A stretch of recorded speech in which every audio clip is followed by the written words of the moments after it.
1 ફેબ્રુઆરીએ કેન્દ્ર સરકાર બજેટ રજૂ કરશે।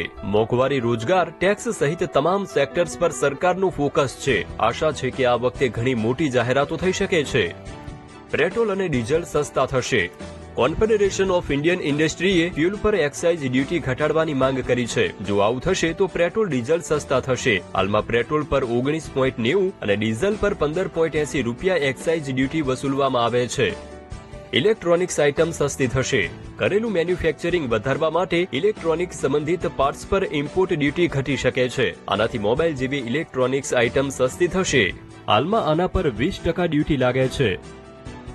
સોના ચાંદીના ભાવ વધશે। ગોલ્ડ સિલ્વર પર ઇમ્પોર્ટ ડ્યુટી વધી શકે છે, જેના કારણે સોનું અને ચાંદી ખરીદવી મોંઘી થઈ શકે છે। અત્યારે આના પર 6% ડ્યુટી છે। 10 લાખ સુધીની વાર્ષિક આવક કર મુક્ત।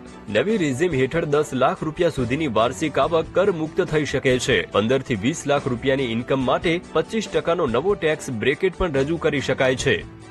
આખો વિડિયો જોવા માટે ડાઉનલોડ કરો દિવ્ય ભાસ્કર એપ।